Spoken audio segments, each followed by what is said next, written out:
interdiction de revenir en arrière par contre. Donc c'est pour ça, prenez vraiment le temps sur chaque plante.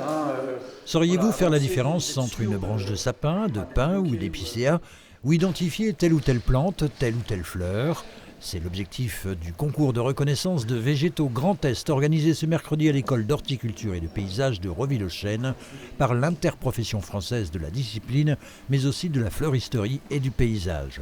Ils étaient une trentaine d'élèves de toute la région à y participer volontairement et dans un temps imparti à devoir identifier une quarantaine de plantes sur les centaines qu'ils sont censés avoir apprises.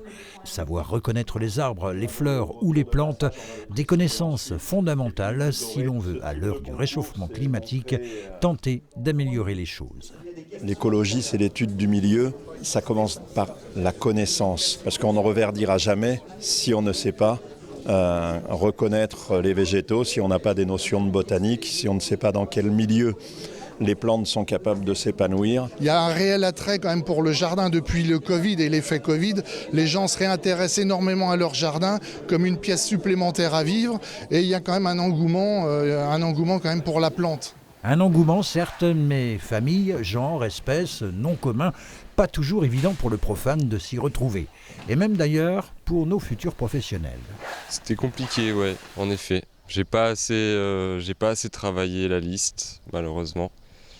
Par un peu manque de temps et puis je m'y suis pris un peu tard, quoi. C'est la première fois que je le faisais et j'avais une petite appréhension, mais on verra par la suite. Mais je le sens bien. Et pourquoi le faire ? Pour découvrir, pour faire un dépassement de soi-même. Ça fait 5 ans déjà que je suis à Reville et je me suis toujours dit qu'un jour je le ferai. Et comme c'est ma dernière année peut-être à Reville, je me suis dit on va passer le cap. C'est toujours intéressant de découvrir de nouvelles variétés avec des nouvelles listes, toujours découvrir de nouvelles choses. Alors il était comment ce concours ? Il y en a, ça va, au niveau des plantes, donc c'est des choses assez connues, et d'autres un petit peu plus de difficultés. Passer de la photo au réel, c'est toujours un peu compliqué. Valor, l'interprofession française de l'horticulture, de la fleuristerie et du paysage, c'est en quelques chiffres 186 000 professionnels du végétal, travaillant au sein de 52 000 entreprises pour un chiffre d'affaires de 15 millions d'euros. Elle regroupe 10 organisations professionnelles, parmi lesquelles l'UNEP, l'Union nationale des entreprises du paysage, des entreprises qui, dans le Grand Est, se portent plutôt bien et l'avenir semble assuré. Il y a eu une étude qui est parue il y a peut-être un an et demi maintenant, qui montrait chez les jeunes interrogés entre 15 et 18 ans que 80% de ces jeunes souhaitaient travailler dans les métiers verts. Et à en croire les politiques, le gouvernement annonce 1 milliard d'arbres plantés dans les années qui viennent. Qui va les produire, qui va les planter, si ce n'est les professionnels du végétal.